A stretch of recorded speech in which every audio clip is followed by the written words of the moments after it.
We're doing this on a weekly basis. DEI is something we must have. Happy DEI Thursday.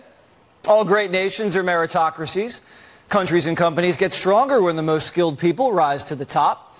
Diversity is a key part of America's success. Many of our country's smartest and hardest working individuals came from diverse backgrounds.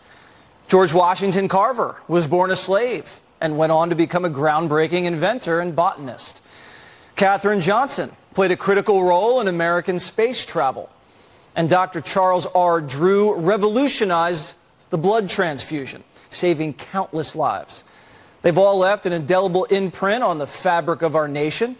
But the problem is that the left stopped valuing hard work and technical skills and has now made DEI their #1 priority. DEI might make people feel good about themselves, but emphasizing skin color over skill hurts us.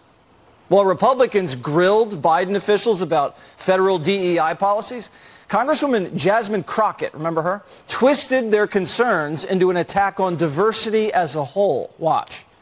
You engaged in an exchange earlier with one of my colleagues, and I don't know if you recall, but it was hitting me a little differently as a black woman sitting here, because it almost seemed as if you either get diversity or you get qualifications.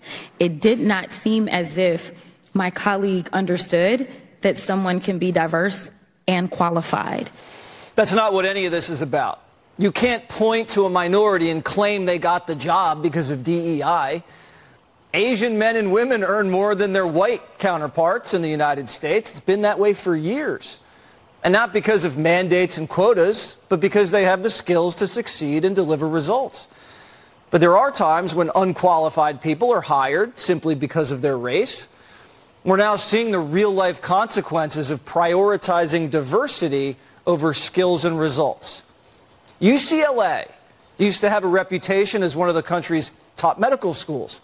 But after a new dean of admissions took office in 2020, she allegedly changed their priorities to focus on underrepresented minority groups. It's been a few years since these changes took root, and now we're seeing the consequences. Nearly half of the school's med students are failing basic medical exams.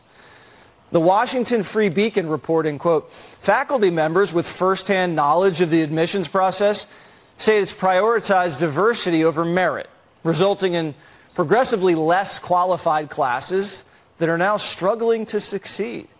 With one admissions official saying all the normal criteria for getting into medical school only apply to people of certain races.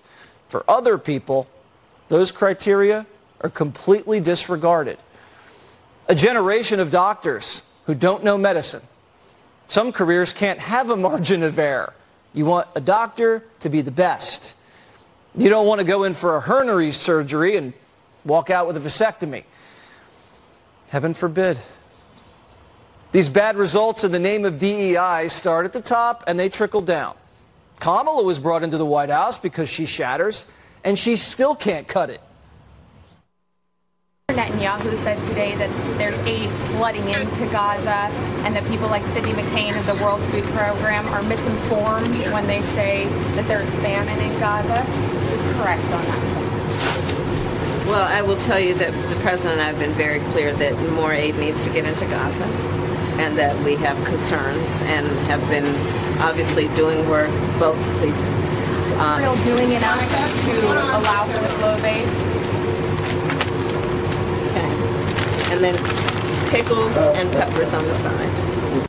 Pickles and peppers on the side.